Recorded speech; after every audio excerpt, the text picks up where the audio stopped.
Assalamualaikum warahmatullahi wabarakatuh. Waalaikumsalam warahmatullahi wabarakatuh. Selamat siang anak-anak sekalian. Bagaimana kabar kalian hari ini? Baik semua? Baik, hari ini kita akan mempelajari materi tentang kingdom plantae. Namun sebelum kita memulai pembelajaran terkait dengan kingdom plantae, kita awali dengan berdoa terlebih dahulu. Ketua kelas siapa? Mohon dipimpin untuk berdoa, Ganes. Sebelum kita memulai pembelajaran biologi pada siang hari ini, mari kita berdoa supaya kita keyakinan untuk belajar dari keyakinan masing-masing dan dipercaya.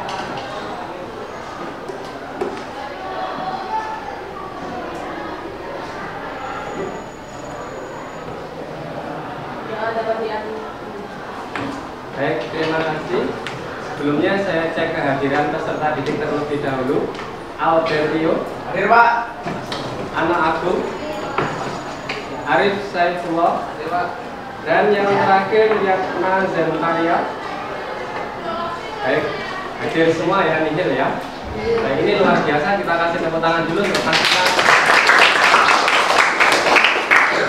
Baik anak-anak sekalian yang berbahagia, sebelum kita mulai membahas materi tentang kingdom plantae, saya ini minta kalian untuk menyiapkan diri dengan baik, duduk di tempat duduk dengan baik, kemudian rapikan tempat duduk, meja, sehingga nanti kalian bisa belajar dengan sebaik-baiknya. Baik, sudah siap semua? Siap. Siap. Kalau sudah siap, kita mulai.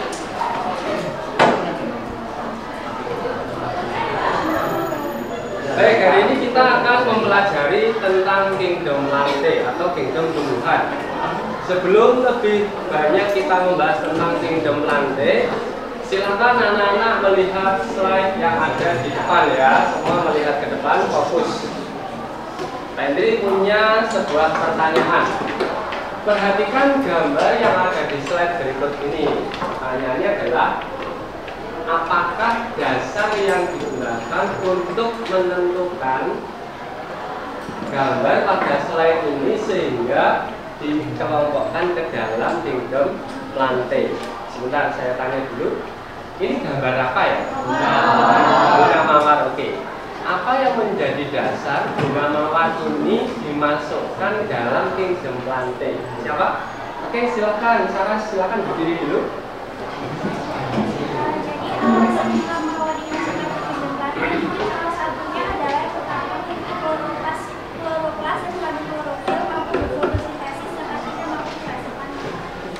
Baik, bagus sekali, kita kasih tepuk tangan dulu.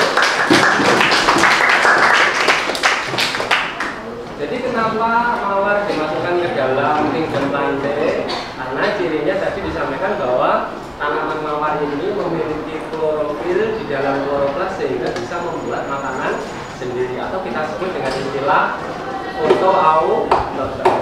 Baik, selain itu ada tidak ciri lain yang membuat tanaman mawar ini dimasukkan ke dalam kingdom plantae selain kemampuan fotosintesisnya? Bentar, selain Sarah mungkin ada yang lain?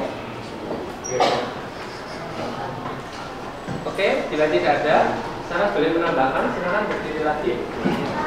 Jadi mawar itu bisa bereproduksi secara seksual dan aseksual. Aseksual itu dengan seks batang bisa. Terus kalau seksual reproduksi antara wanita jantan dan wanita. Baik, bagus sekali ya. Reproduksi dari tanaman ini bisa secara seksual dan aseksual. Selain itu mungkin kalau kita bisa melihat ciri yang lain, misalnya dari tanaman mawar ini, dia dimasukkan ke dalam kingdom plantae karena dia termasuk organisme yang bersifat satu multiseluler. Kemudian mawar ini juga memiliki dinding sel yang terbuat dari selulosa. Karakter-karakter itu membuat tanaman mawar ini bisa digolongkan ke dalam kingdom plantae. Nanti masih banyak karakteristik dari kingdom plantae yang lain. Baik, selanjutnya silakan anak-anak untuk melihat lagi gambar yang ada di slideshow. Nah, saya tanya dulu, gambar A ini kira-kira gambar tanaman apa ya? Tanaman jagung. Oke, jagung ya. Yang B tanaman apa? Tanaman jeruk. Saya tanya dulu, jagung itu termasuk kelompok monokotil atau dikotil yang kalian tahu? Jagung termasuk monokotil. Oke, sekarang saya tanya, tanaman jeruk termasuk monokotil. Oke, berarti kedua tanaman ini diklasifikasikan dalam kelompok yang sama atau berbeda? Pertanyaannya adalah, apakah dasar yang digunakan untuk mengklasifikasikan kedua tanaman ini? A. Jagung monokotil, B. Jeruk dikotil. Sehingga keduanya ini dimasukkan dalam kelompok yang berbeda. Dasarnya apa kira-kira? Silakan berdiri terlebih dahulu. Salwa. Fania. Fania ya. Oke. Silakan Fania. Jadi untuk tanaman sendiri disebutkan dari bentuk daunnya. Oke. Oke. Daunnya sama bijinya. Oke. Sama. Oke. Jadi silahkan duduk kembali. Kita kasih tepuk tangan dulu. Kalau daunnya, tulang daunnya misalnya kalau jagung dia bisa kita lihat ya sejajar ya tulang daunnya ya. Kalau jeruk berarti tulang daunnya menyimping, jadi kotil menyimping. Apalagi selain itu tadi bijinya kalau monokotil berarti berkeping biji berapa? 1. Kalau dikotil berkeping biji 2. Oke, ada tambahan lagi? Silakan dari Sinara, silakan Sinara. Yang membuat itu tipe perakarannya. Ya. Kalau jagung itu tipe perakarannya sabut, kalau jeruk itu lebih ke tipe perakaran ini. Baik, bagus sekali, kita kasih tepuk tangan lagi ya.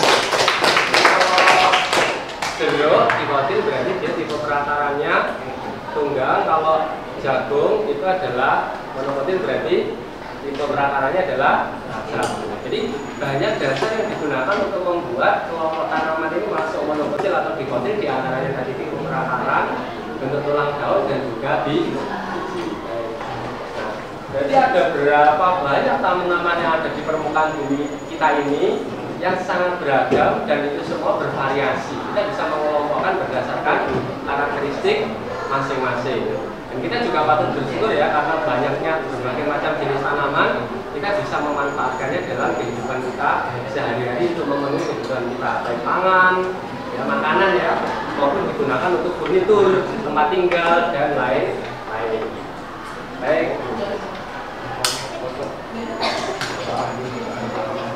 Apa manfaat kita mempelajari materi tentang kingdom plante ini?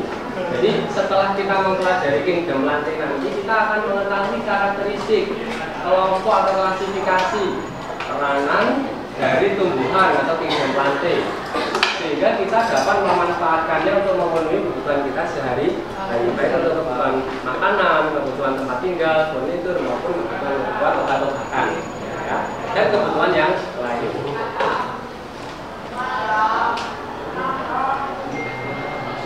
Selanjutnya tujuan pembelajaran yang akan kita capai di pertemuan hari ini adalah pertama, mengelompokkan tumbuhan ke dalam anggota biofita, pteribiofita, gimnosperme dan angiosperme berdasarkan ciri-ciri umum serta mengaitkan dengan peranannya.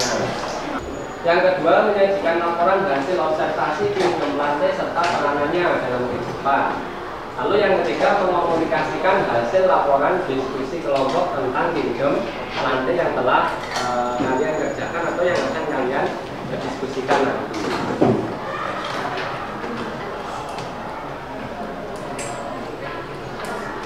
Adapun alur tujuan pembelajaran kita nanti yang pertama adalah pendahuluan, lalu yang kedua orientasi peserta didik pada masalah, yang ketiga mengorganisasikan peserta didik untuk belajar, yang keempat membimbing peserta didik untuk belajar dalam individu maupun kelompok.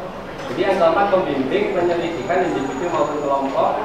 Yang kelima mengembangkan dan menyajikan hasil karya. Keenam menganalisis dan mengevaluasi proses pemecahan masalah. Dan yang ketujuh adalah penutupan.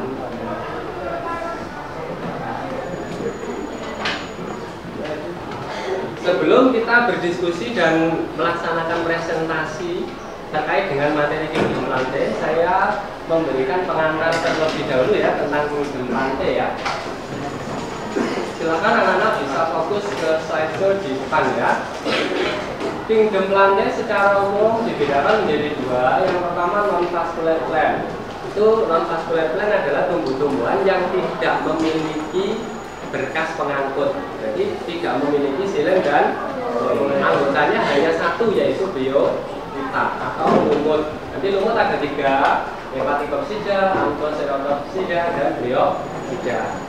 Lalu yang kedua adalah vascular plant, yaitu tumbuh-tumbuhan yang punya berkas pengangkut, berarti punya silen dan flow. Itu ada dua. Yang pertama seedless plant. Seedless plant itu tumbuh-tumbuhan yang tidak memiliki biji untuk reproduksinya. Lalu reproduksinya pakai apa? Pakai spora. Itu anggotanya cuma satu, yaitu Pteridophyta, tumbuhan paku. Itu anggota dari tumbuhan paku ada 4, Psilopsida, Lycopsida, Sphenopsida, dan Pteropsida. Lalu yang terakhir ada seed plant, yaitu tumbuhan yang reproduksinya menghasilkan biji. Nah, ini ada satu tumbuhan yang kita kenal dengan istilah spermatofita, tumbuhan berbiji. Dibagi jadi dua. Kalau tumbuhan berbiji ini bijinya tampak dari luar, namanya gymnosperme, tumbuhan biji terbuka. Anggotanya ada 4, Gingoine, Cycadine, Coniferine, dan Genepine. Sedangkan satu lagi ada Angiosperme, yaitu tumbuhan biji tertutup karena bijinya tidak kelihatan dari luar, ditutupi oleh akar buah atau daun buah. Nah, ini ada dua, pertama monokotil dan yang kedua adalah dikotil. Nanti kalian akan berdiskusi dalam kelompok serta mempresentasikan seluruh materi tentang kingdom plant ini ya.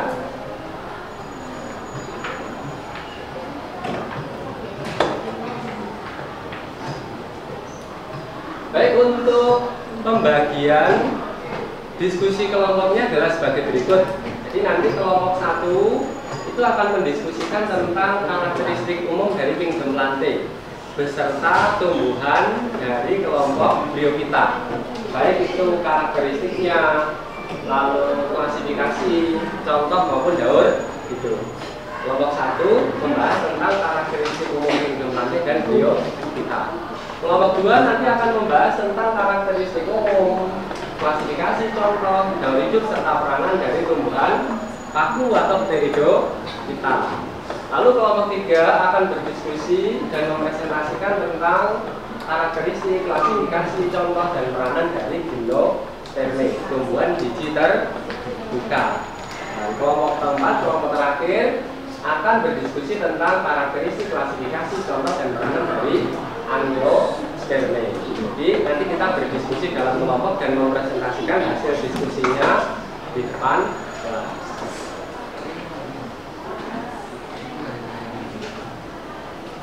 Nah, selanjutnya anak bisa melihat di slideshow untuk anggota kelompoknya ya.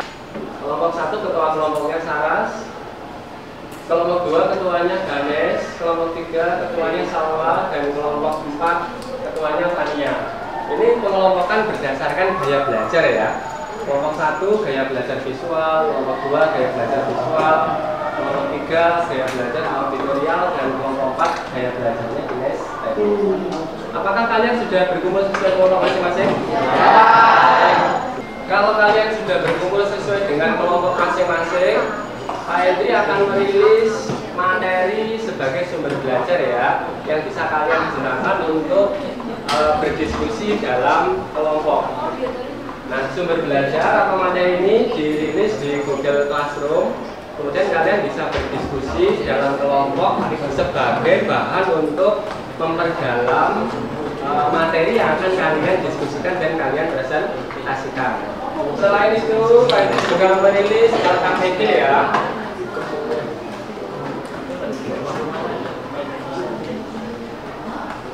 LKPD atau lembar kerja di Google Classroom juga. Nanti kalian bisa mengisi LKPD yang sudah dirilis sehingga nanti bisa kalian kerjakan dan dikumpulkan di akhir proses pembelajaran ya. Setelah ini kalian silahkan berdiskusi dalam kelompok untuk mencari informasi, bertukar pikiran, bertukar pendapat, bertukar materi terkait dengan kingdom lantai sesuai dengan pembagian kelompok masing-masing ya. Waktu berdiskusi dan menyiapkan presentasi mungkin sekitar 20 menit ya. Nanti setelah itu kita akan presentasi setiap kelompok ke depan ya. Baik, sudah siap semua untuk berdiskusi dalam kelompok? Bravo! Bravo! Silakan disiapkan dulu diskusi kelompoknya. Saya akan berkeliling ya ke masing-masing kelompok.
Baik, bravo. Tepuk satu. Tepuk satu. Dua. Tepuk tiga. Tepuk satu. Satu. Tangan dulu. Baik, selanjutnya kita akan mengikuti presentasi dari masing-masing kelompok ya. Kita akan mulai dari kelompok satu terlebih dahulu. Mohon pada saat kelompok satu presentasi, semua memperhatikan presentasi dari kelompok satu. Nanti setelah selesai presentasi dilanjutkan dengan tanya jawab ya. Baik, kita persilakan perwakilan dari kelompok satu untuk presentasi. Kita akan peperangan yang luar biasa.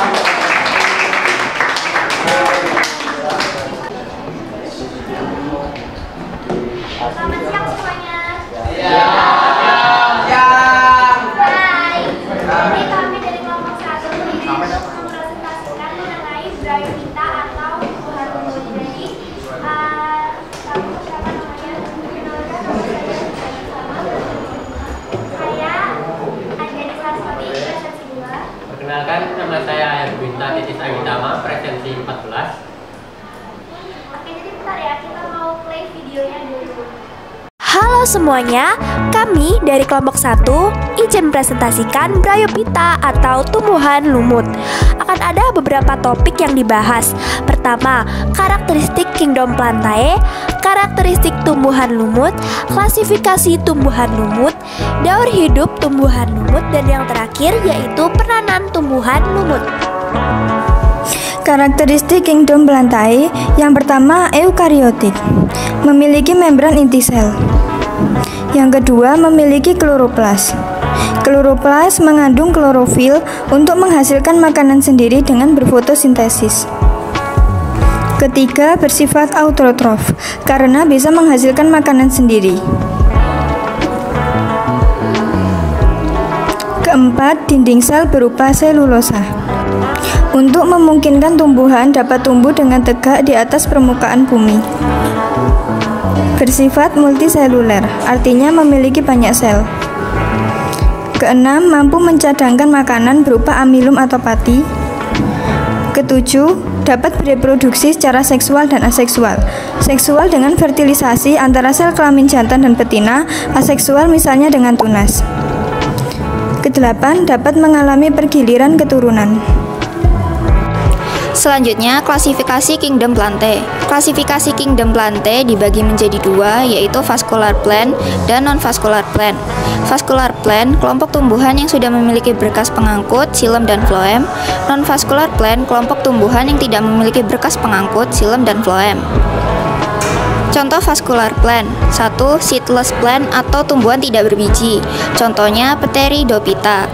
2. Seed plant atau tumbuhan berbiji. Contohnya Spermatophyta. Contoh non-vascular plant. 1. Hepaticopsida atau lumut hati. 2. Anthocerotopsida atau lumut tanduk. 3. Biropsida atau lumut sejati. Karakteristik Bryophyta. Yang pertama, bersifat halus, artinya belum memiliki akar, daun, dan batang yang sejati. Kedua, bersifat Acraeophyta, artinya masih belum memiliki berkas pengangkut atau xilem dan phloem. 3. Mengalami metagenesis, artinya pergiliran keturunan antara fase gametofit dan sporofit. Keempat, gametofit merupakan fase dominan. 5. Lumut dapat tumbuh di tempat lembab atau basah. 6. Cara reproduksi lumut adalah secara seksual dan aseksual. Seksual adalah fertilisasi antara sel kelamin jantan dan betina, sedangkan aseksual dengan spora. 7. Ukuran lumut umumnya 1-2 cm, namun ada yang mencapai 40 cm. Contohnya yaitu lumut sejati. Selanjutnya, klasifikasi Bryophyta yang pertama ada Hepaticopsida, cirinya 1, yaitu berbentuk lembaran atau talus, pipih, dan berlobus. Yang kedua, rhizoid yang tidak bercabang. Yang ketiga, bersifat dioecious heterotalus. Yang keempat, reproduksi seksual dengan fertilisasi antara sel kelamin jantan dan betina. Reproduksi aseksual dengan fragmentasi, pemutusan bagian tubuh, gemakap dengan kuncup dan spora. Contohnya Marcantha polymorpha. Klasifikasi selanjutnya yaitu Anthocerotopsida, yaitu yang pertama memiliki kapsul memanjang yang tumbuh dari gametofit. Yang kedua, gametofit memiliki talus berbentuk seperti cakram. Yang ketiga, dinding sporogonium memiliki stoma. Yang keempat, sel-selnya memiliki 1 kloroplas dan 1 pirenoid besar.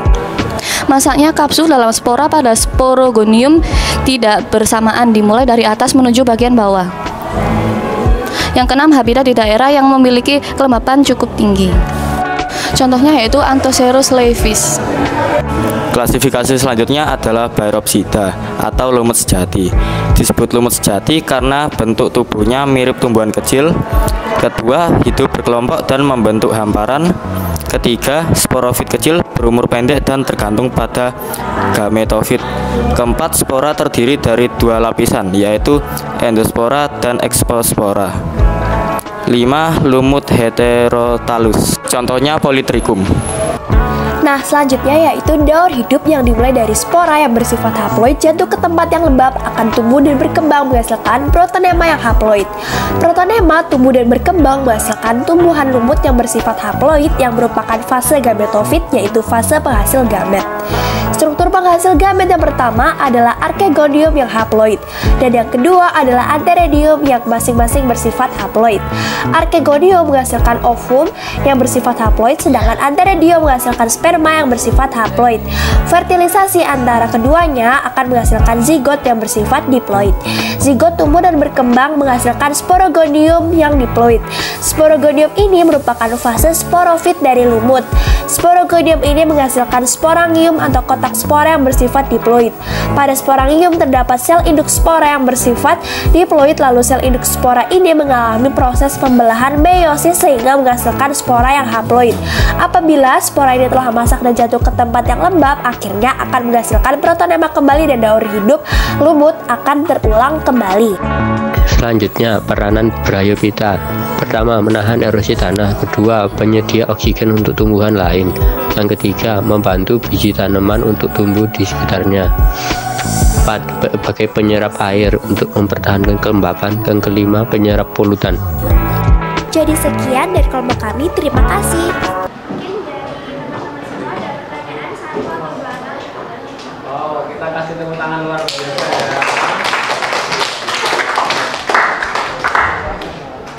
Hasil kerja dari kelompok 1 sangat bagus sekali, sangat luar biasa, membuat video tentang karakteristik dari kingdom plante dan juga seluk-beluk tentang kingdom plante yaitu Bryophyta, mulai dari karakteristik, contoh, klasifikasi, daur hidup dan juga peranan. Dari suaranya sangat jelas, kemudian intonasinya sangat bagus ya, kemudian gambarnya juga sangat bagus, ketepatan antara keluarnya tulisan dengan suara sangat sinkron, dan menurut saya kerja dari kelompok 1 guys sangat bagus sekali ya, perfect, kita kasih tepuk tangan. Terus ya, silakan. Tadi ada yang bertanya, siapa? Silakan guys.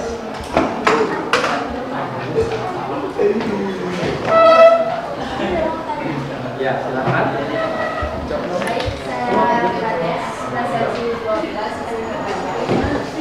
Apakah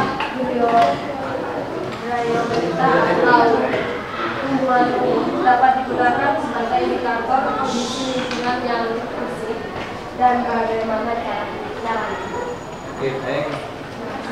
Pertanyaannya adalah apakah tumbuhan lumut bisa digunakan sebagai salah satu indikator kondisi lingkungan ya? Apakah udara bersih atau tempat bersih, atau justru malah sebaliknya ya? Boleh sebaliknya. Oke, baik. Itu kalau indikator dari organisme hidup itu namanya bioindikator ya. Pertanyaannya apakah tumbuhan lumut bisa digunakan sebagai bioindikator ya? Oke, silakan kelompok 1. Bryophyta dapat digunakan sebagai indikator kondisi lingkungan. Mereka memiliki sensitivitas terhadap perubahan lingkungan yang bisa mencerminkan kondisi kebersihan atau keburukan lingkungan. Beberapa caranya yaitu yang pertama, kelembapan. Itu Bryophyta sensitif terhadap tingkat kelembapan. Jika mereka tumbuh subur, ini bisa menunjukkan lingkungan yang tumbuh lembab. Yang kedua, polusi. Bryophyta dapat menyerap polutan dari udara dan air, sehingga jika mereka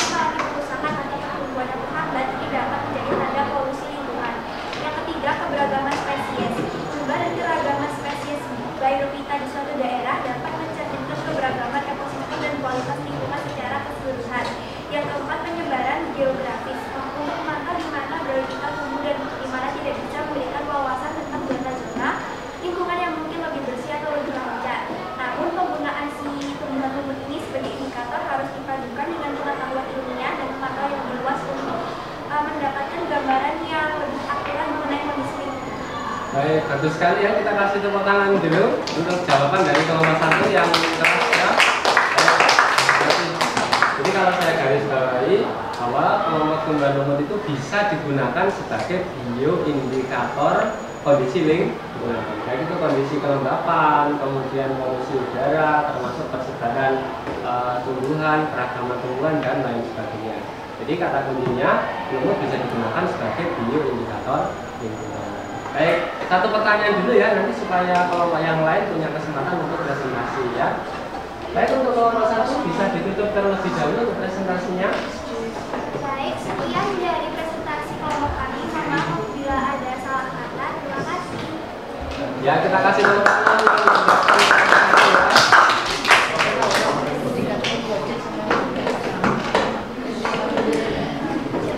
Baik, saya ucapkan terima kasih untuk kelompok 1 yang telah presentasi dengan baik.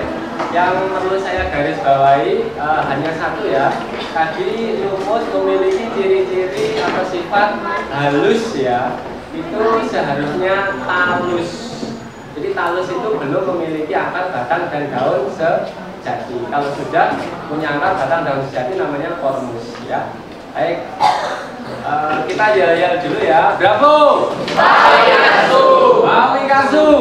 Cerdas benar. Nomor 1, nomor 2, 3. Bravo! Wawikasu! Sekali ya, tepuk tangan dulu.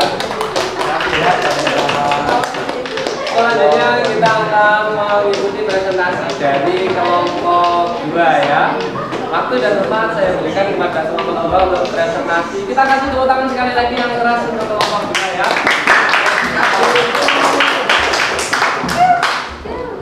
Assalamualaikum warahmatullahi wabarakatuh. Selamat siang teman-teman dan KRT. Terima kasih atas kesempatan yang telah diberikan. Kami dari perwakilan kelompok 2 akan mempresentasikan hasil kerja kelompok kami. Sebelumnya perkenalkan, saya Karisasi Prastaura Afra, presensi 12. Saya Nazomonitya, presensi 23. Saya Nabil Baik, presensi 21. Di slide yang kalian lihat ini adalah poster tumbuhan paku. Yang pertama ada klasifikasi tanaman paku. Yang pertama ada Lycopodiaceae, yaitu paku kawat. Ciri-ciri tumbuhan ini biasanya berdaun kecil dan dengan susunan spiral. Lalu yang kedua, paku purga. Ciri-ciri tumbuhan paku jenis ini memiliki daun yang kecil, bahkan kadang satu daun. Dan ini biasa paku ini jarang ditemukan atau bisa disimpulkan paku yang hampir punah. Lalu selanjutnya ada paku sejati. Ciri-ciri tumbuhan ini dapat dilihat dari daun yang berukuran besar, sporangium terdapat pada sporofil, dan daun mudanya biru. Yang terakhir ada paku ekor Buddha. Ciri-ciri tumbuhan ini memiliki daun tunggal dengan ukuran kecil dan disusun secara spiral. Batangnya berwarna hijau dan emas. Lalu selanjutnya ada karakteristik tanaman paku. Yang pertama karakteristiknya adalah ada ukurannya dari sentimeter hingga 40 meter. Lalu yang kedua ada tanaman paku yang berbentuk sporofit, memiliki bagian-bagian tubuh. Aridoidnya sudah berkembang ke bentuk akar. Sel-sel penyusun batang dan daun memiliki klorofil sehingga tampak atau berwarna hijau. Batang tumbuhan paku bercabang-cabang dan ada yang berkauri, bahkan ada yang berambut. Tumbuhan paku memiliki susunan pembuluh akut bertipe radial dan juga ada yang bertipe silemus. Bertipe konsentris. Lalu selanjutnya tumbuhan paku sporofit pada umumnya berdaun. Kalau tumbuhan paku yang berukuran besar disebut makrofil dan yang berukuran kecil sikrofil. Lalu tumbuhan paku yang tidak berdaun disebut paku telanjang. Berdasarkan fase tanaman paku dibagi menjadi beberapa jenis. Pada usia muda daun paku yang menggulung disebut filomet, dan pada saat dewasa daun dibedakan menjadi dua, yaitu tropofil dan sporofil. Bentuk, ukuran dan bentuk daunnya dibagi menjadi dua macam, yaitu paku heterofil dan homofil.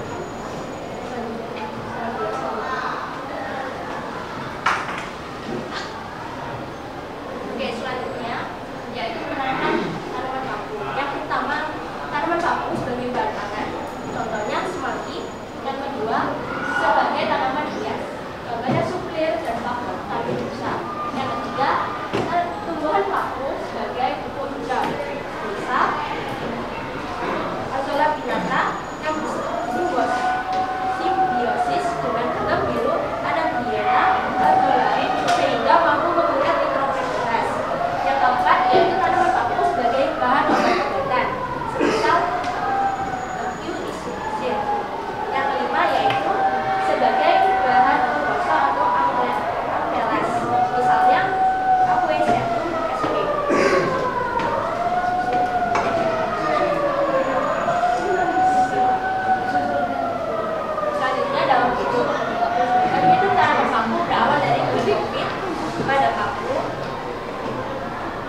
karakteristik, klasifikasi, contoh, peranan, dan juga daur hidup dari tumbuhan paku atau Pteridophyta. Sangat bagus sekali.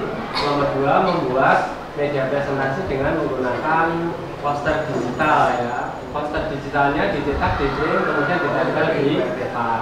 Kemudian juga menyediakan filenya ya, sehingga kita bisa melihat hasilnya lebih jelas ya. Materinya juga sangat bagus tadi. Desain dari posternya juga sangat menarik, warnanya soft, tampilannya bagus, kemudian materinya juga sangat bagus. Kita kasih tepuk tangan sekali lagi.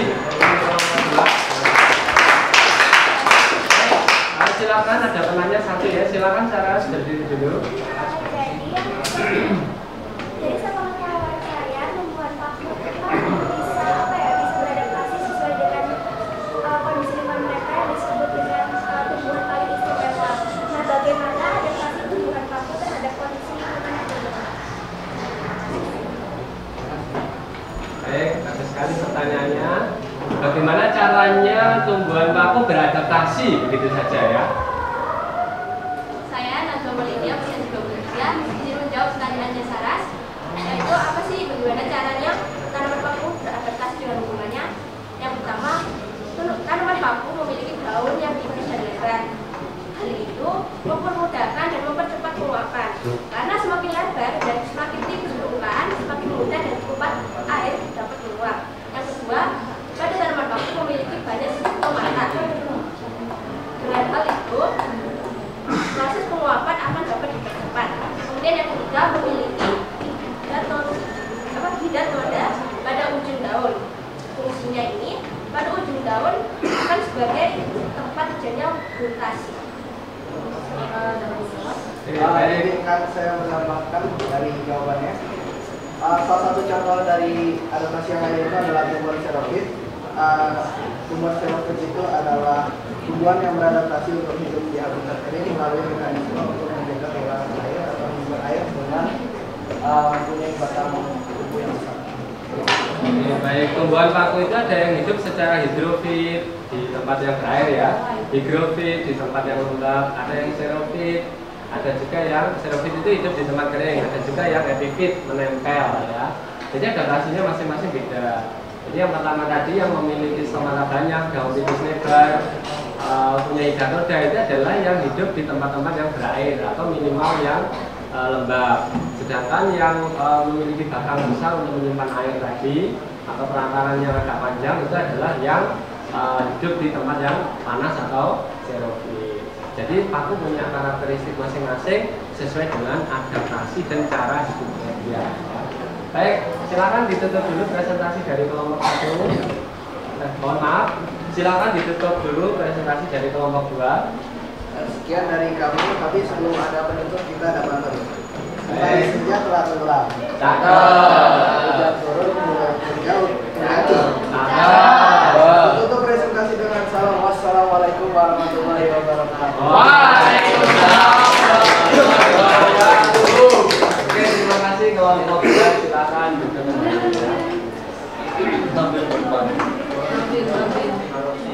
Presentasi dari kelompok 2 tentang tumbuhan paku atau Pteridophyta. Kelompok 2 mempresentasikan dengan sangat baik dan ditutup dengan pantun ya.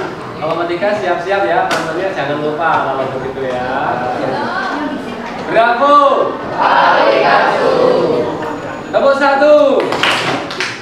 Tepuk 2. Tepuk 3. 2. 3. Kami Karsu.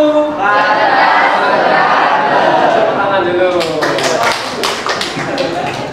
Baik, selanjutnya kita ikuti presentasi dari kelompok ketiga. Pada kelompok 3 dipersilakan kita kasih tepuk tangan yang luar biasa untuk kelompok 3.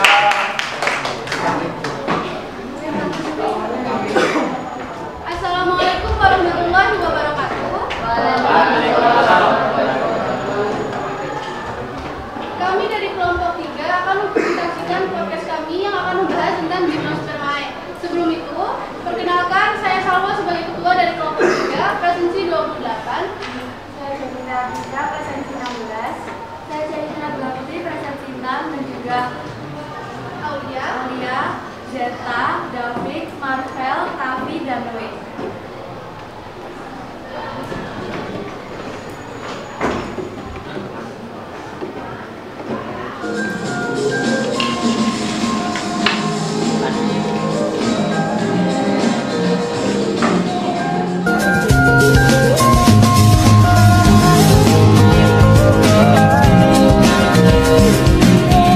Baik, perkenalkan saya Cherry sebagai host di sini dan juga teman-teman saya ada Salwa, Aul, Jovita, Raffi, Davik, Panvel, dan Dwi.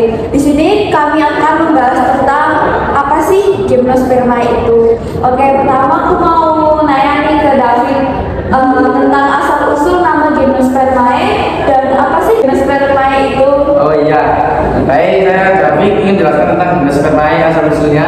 Jadi gimnospermae itu gimno dari kata telanjang dan sperma yaitu biji.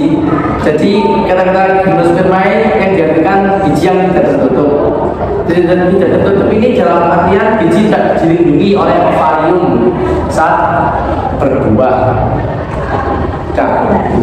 Oke, selanjutnya aku mau nanya ke Raffi, apa sih yang membuat gimnospermae dimasukkan ke dalam kingdom Plantea? Alasannya itu karena gimnospermae memiliki contoh karakteristik tumbuhan ya kingdom Plantae, yaitu bersifat autotrof, dapat menghasilkan makanan sendiri dengan cara fotosintesis. Oh gitu. Oke, sekarang aku mau nanya ke Salwa, apa saja sih karakteristik gimnospermae itu? Gimnosperma itu memiliki karakteristik umum seperti memiliki silem dan floem, pembuahannya itu tunggal, tidak mempunyai bunga sejati, bijinya terbuka, perawakan berupa sharp atau semak, fine merambat dan pohon, akarnya berserabut, batangnya bercabang, serta dibagi menjadi 4 kelompok.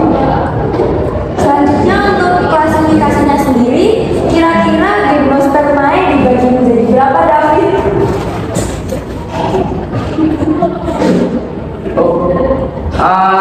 Ya, jadi gimnospermae termasuk dalam vascular plant, yaitu Commovita. Yang masuk Commovita berbiji yaitu Commovita terbuka. Untuk klasifikasinya sendiri, gimnospermae dibagi menjadi 4, yaitu Sticadeles, Gringoiles, Confinales, dan terakhir Diteres. Nah, selanjutnya Jovita, bisa tolong dijelasin nggak apa yang dimaksud dengan Cicadales, Gringoiles, Confinales, dan Diteres? Yang pertama itu ada Cicadales, itu kelompok tumbuhan yang batangnya tidak bercabang, biasanya itu seperti pohon palem, dan yang komunitas paling besar untuk contohnya adalah Cicasulli. Yang kedua, Gringoiles, itu kelompok tumbuhan asli dari Cina dan berbentuk kipas dan berbudur, ketinggiannya mencapai 300 meter. Kedua, contohnya adalah Ginkgo biloba. Yang ketiga ada Coniferous, yaitu kelompok tumbuhan yang daunnya seperti jarum. Yang keempat, Stenogus, kemudian itu Masaku, namanya suci. Yang keempat itu ada Dentales, itu tumbuhan yang tumbuh di iklim tropis, contohnya itu belum atau belum. Selanjutnya aku mau nanya ke Aulia dan Dewe, gimana sih daun hidup tumbuhan gimnospermae itu? Satu dijelasin? Gimnospermae berbaktian dengan perubahan generasi, yang berarti siklus reproduksinya memiliki fase haploid dan diploid. Benih terbuka ke udara dan langsung dibuahi dengan menyerbukan dalam siklus itu. Baik, tanaman bergantian antara fase seksual dan fase anseksual. Produksi gamet terjadi pada fase seksual atau siklus generasi gametofit.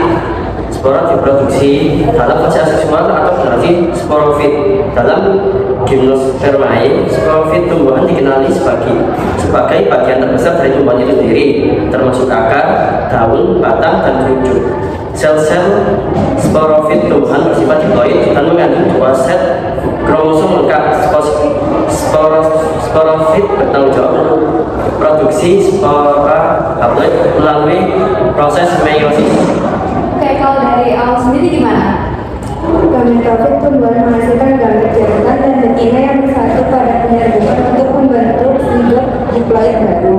Zigot mata menjadi sporofit diploid baru sehingga menyelesaikan siklusnya. Gimnospermae menghabiskan sebagian besar siklus hidupnya dalam fase sporofit dan generasi gametofit, penuhnya dari generasi sporofit itu bertahan hidup. Oke, terakhir nih aku mau nanya ke Marvel, apa aja sih peranan tumbuhan Gymnospermae? Jadi peranan tumbuhan Gymnospermae ada 5. Yang pertama sebagai tanaman hias, misalnya pakis haji.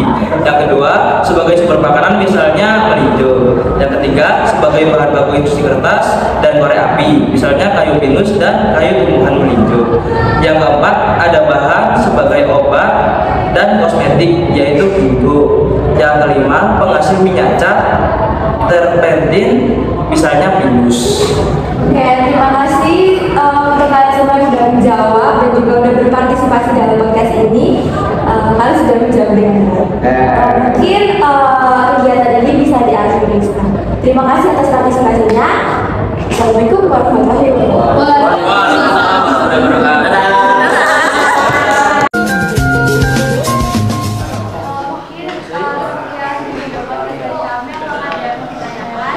Baik, kita kasih tepuk tangan dulu.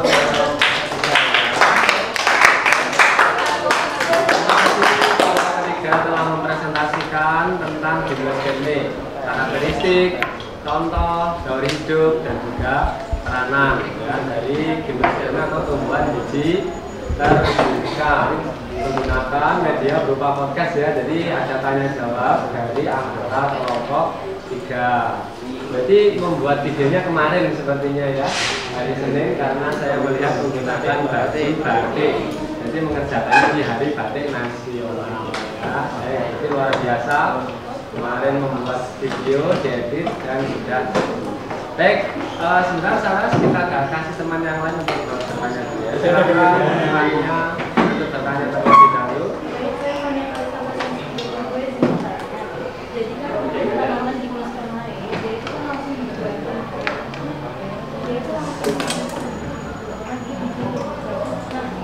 Apa sih yang menjadi berbeda pada saat dia berkembang sehingga dia itu menjadi cepat?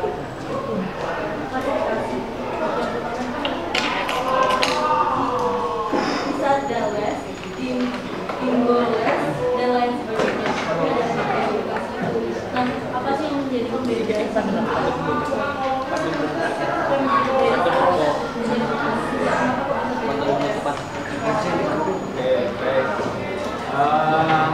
Pertanyaannya itu ada 4 klasifikasi ya, kadales, duales, unitrales, dan genitales. Lalu yang ditanyakan apa ada perbedaan dari cara penyebutan dari 4 kelompok itu, gitu ya. Itu dijawab dulu, apakah ada perbedaan cara penyebutan, kalau ada bagaimana, gitu ya. Oke, silakan.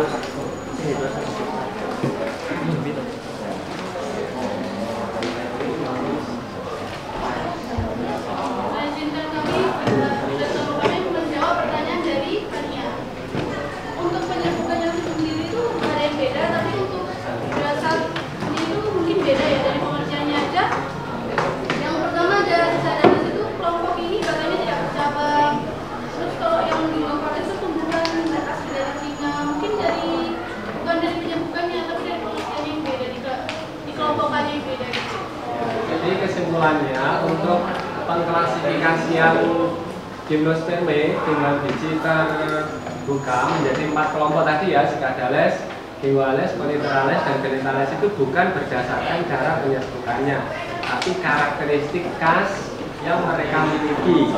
Kalau penyerbukannya saya kira sama antara kelompok tumbuhan ini. Jadi kalau penyerbukan itu jatuhnya serbosari pada bakal biji pada kelompok Gymnospermae. Sementara kita buka satu pertanyaan dulu ya, supaya nanti seluruh kelompok bisa presentasi. Baik, silakan ditutup dulu presentasinya kelompok 3. Nah, untuk menutup presentasi ini akan ada pantun yang dibacakan oleh Raffi. Ya, silakan Raffi pantunnya. Dari panas sawah membenar. Cakep. Kita terlibat di manusia. Cakep. Maafkan kalau ada salah. Namanya juga manusia. Luar biasa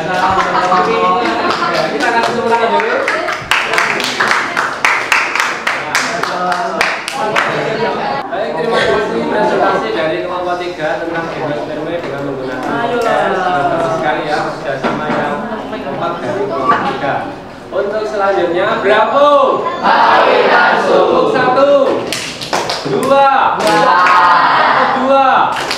apa 2, 3. Terus baik, kita kasih tepuk tangan luar biasa untuk kelompok 4. Kelompok 4 untuk mulai presentasi. Assalamualaikum warahmatullahi wabarakatuh. Baik, pada kali ini kami dari kelompok 4 akan mempresentasikan mengenai materi dari kelompok kami, yaitu Angiospermae. Berikut adalah video yang akan kami buka.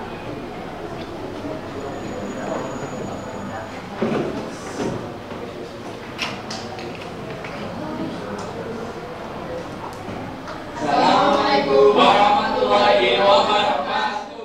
Assalamualaikum warahmatullahi wabarakatuh.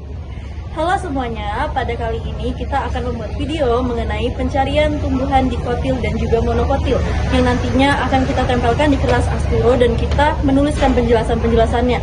Tetapi sebelum itu, kita akan memperkenalkan diri terlebih dahulu. Perkenalkan, saya Fania Kalista Dewi Aprianto, presensi 32. Perkenalkan, nama saya Cina Zainata, nomor presensi 7. Perkenalkan, nama saya Farhan, presensi 11. Saya Farid Muhammad Aska, presensi 10. Baik. Kemudian ada juga teman kami yang berhalangan hadir.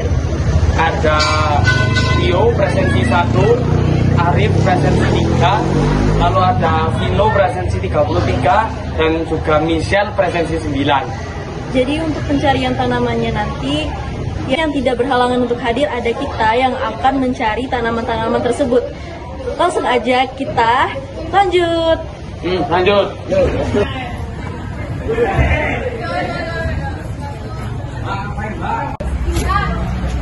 Jadi di sini kita sudah temukan daun dari jambu air. Nah, jambu air merupakan tanaman dikotil atau berbiji keping 2.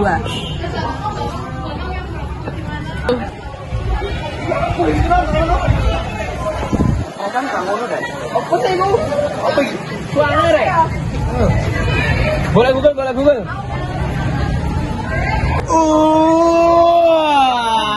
Kita berhasil mencabut bunga arkai. Bunga arkai adalah bunga yang berkeping tunggal atau yang bisa disebut monokotil. Jadi contoh tumbuhan yang kami ambil untuk Angiospermae adalah pakis haji. Mengapa kami memilih pakis haji? Karena pakis haji ini merupakan tumbuhan yang berkeping terbuka. Untuk tumbuhan Angiospermae, kita mengambil contoh yaitu tanaman anggrek karena tanaman anggrek memiliki biji berkeping tertutup. Jadi sekian video penjelasan dari kami. Mohon maaf apabila kami ada salah kata. Terima kasih. Wassalamualaikum warahmatullahi wabarakatuh. Sudah selesai, dan di sini kami akan menjelaskan mengenai karakteristik dari Angiospermae. Jadi karakteristik utama dari Angiospermae, jadi Angiospermae pertama itu disebut Anthophyta, dan Angiospermae mengalami double cultivation atau pembuahan ganda. Kalau yang ketiga adalah menghasilkan biji dan buah. Yang keempat adalah biji tertutup karpel atau daun buah sehingga tidak terpakai dari luar. Lalu yang kelima adalah Angiospermae ini dibedakan menjadi 2 kelompok, yaitu pertama monokotil, yang dimana ciri-cirinya itu memiliki 1 keping biji. Lalu yang kedua itu tulang daunnya membentuk sejajar, dan yang ketiga itu berkas pembuluh pada batang tubuhnya tersebar. Selanjutnya jumlah petal bunga umumnya 3 dan kelipatannya. Dan yang terakhir adalah tipe perakaran anti serabut. Lalu yang kedua adalah tipe tanaman tipe biji dikotil. Ciri dari dikotil sendiri adalah memiliki 2 keping biji, lalu pertulangan daun dengan menjadi atau menjadi. Selanjutnya adalah berkas pembuluh pada batang susun meningkat. Jumlah petal bunga umumnya 4 atau 5 dan kelipatannya. Dan yang terakhir adalah tipe perakaran tunggal. Tipe perakaran tunggal atau dan berikut adalah tanaman yang telah kami dapatkan yang akan dijelaskan oleh Sinara dan juga Vino. Nah, yang pertama untuk tumbuhan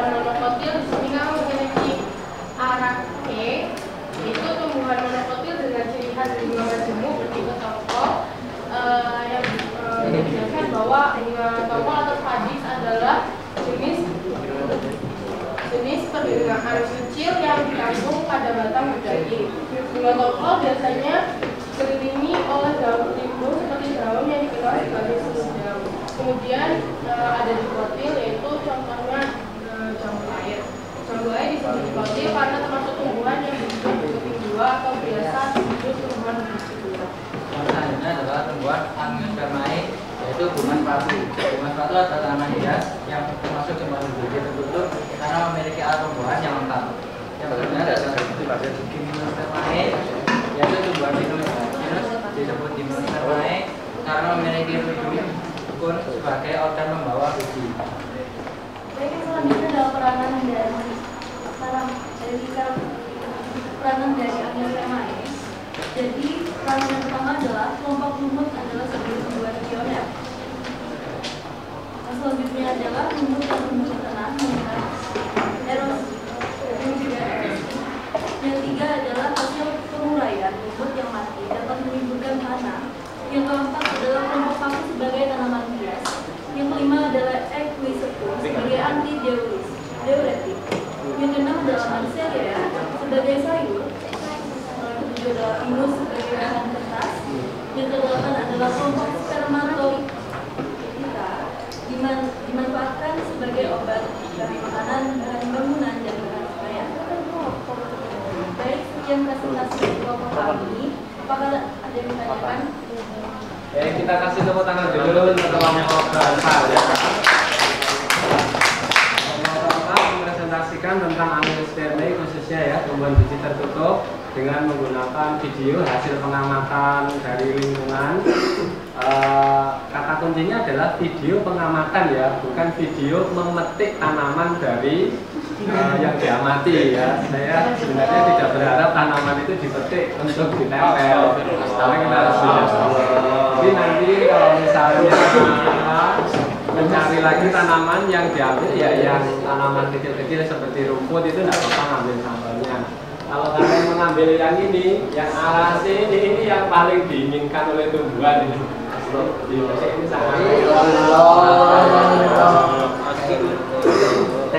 baik, jadi diamati bukan dipetik ya. Tapi tidak apa-apa kelompok telah mempresentasikan dengan sangat baik ya untuk hasil kerjanya.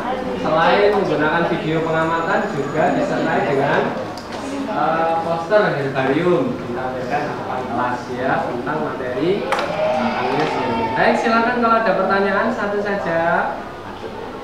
Oke, silakan. Oke, Saras, boleh silakan berdiri dulu.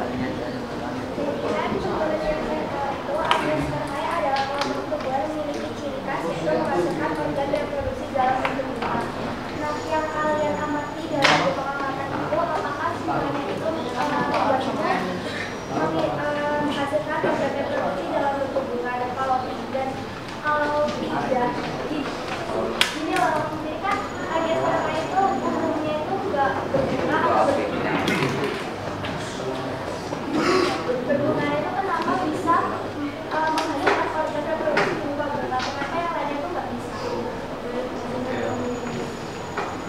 Kenapa tumbuhan Angiospermae bisa berbunga, yang lain tidak berbunga? Jadi Angiospermae itu semua berbunga karena tumbuhan itu dimasukkan Angiospermae itu alasannya karena dia menghasilkan bunga gitu. Kalau nggak berbunga nggak akan mungkin dimasukkan Angiospermae, pasti dimasukkan anggota lain, entah Gymnospermae atau Pteridophyta atau Bryophyta. Pertanyaannya yang lanjutannya, kenapa Angiospermae berbunga yang lain tidak? Ya, kalau menurut kelompok 4 bagaimana jawabannya ya?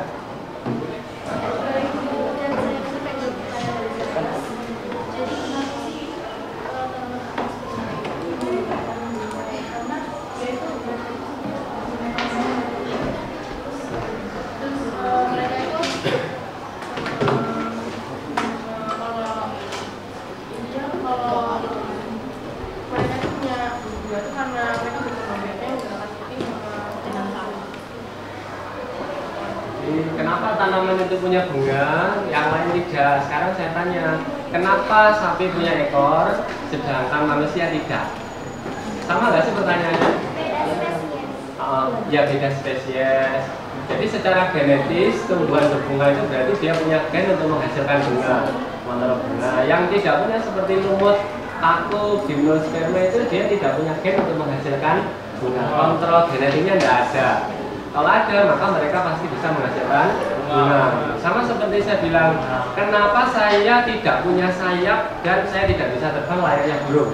Biasanya karena tidak punya gen untuk menghasilkan sayap yang membuat saya bisa terbang. Tapi burung punya, sehingga dia bisa terbang. Jadi itu memang sudah genetis. Apa yang diberikan oleh Tuhan, sekali lagi ya setiap makhluk hidup jadi beragam gitu ya. Baik, sangat bagus sekali, silakan ditutup dulu presentasinya. Kelompok 4 boleh dengan pantun ya. Sekian presentasi dari kami, kemudian sebelum kami mengakhiri, sebelum kami tutup, kami memiliki pantun yang bakal dibawakan oleh silakan maju, silakan dari tempat duduk boleh. Surabaya numpak beca. Enggak bahaya Caca. Enggak masuk kelas, enggak masuk. Ya, dari kelompok kami mohon maaf ya. Assalamualaikum warahmatullahi wabarakatuh. Baik, kita telah mengikuti presentasi dari kelompok 1, 2, 3, 4. Sangat luar biasa presentasi hari ini ya. Sebelum kita akhiri pembelajaran kita hari ini, saya ingin ada salah seorang peserta didik yang menyimpulkan hasil pembelajaran tentang kingdom plantae. Siapa yang menyimpulkan? Silakan yang ingin menyimpulkan. Ganesh, oke, silakan menyimpulkan materi kita hari ini.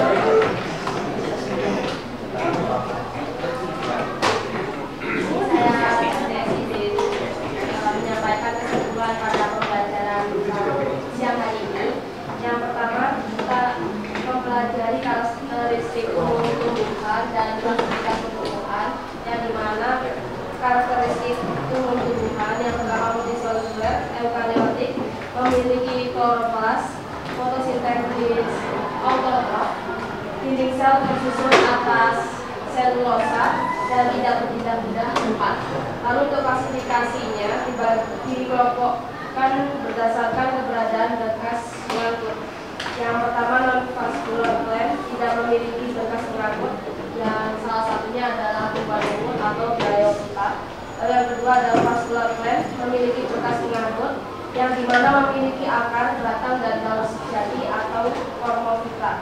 Kormophyta ini dibagi menjadi dua, yaitu kormophyta berspora, yaitu pteriophyte atau paku-pakuan. Lalu yang kedua kormophyta berbiji atau spermatophyte, yang dibagi lagi menjadi dua, yaitu gymnospermae, yaitu berbiji buka, dan angiospermae, yaitu berbiji terbuka. Baik, terima kasih. Kita kasih tepuk tangan yang luar biasa.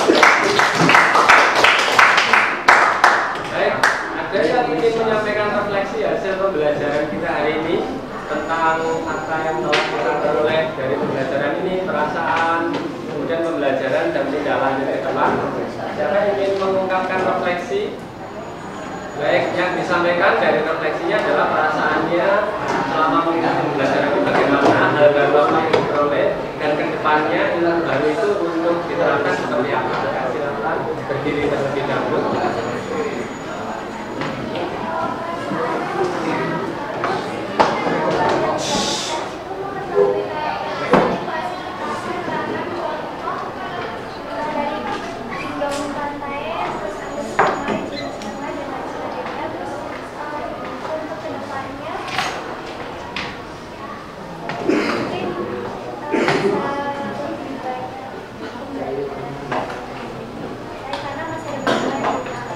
Baik, kita kasih tepuk tangan dulu untuk Sarah ya.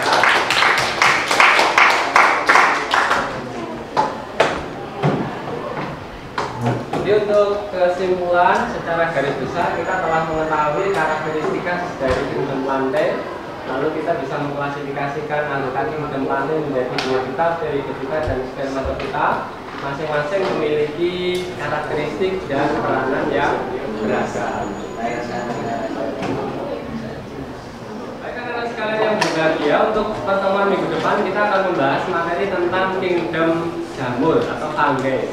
silakan anak-anak nanti di rumah belajar terlebih dahulu supaya pada waktu mengikuti proses pembelajaran bisa lebih mudah ya.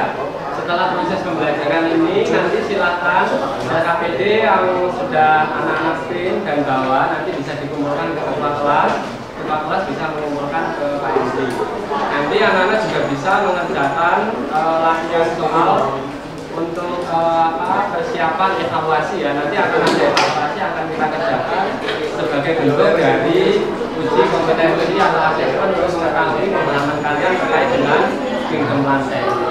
Baik, sebelum kita akhiri, kita berdoa terlebih dahulu. Siapa yang akan memimpin berdoa? Arif. Arif, silakan Arif memimpin berdoa terlebih dahulu. Sebelum kita mengakhiri pelajaran pada hari ini, mari kita berdoa terlebih dahulu. Doa dimulai.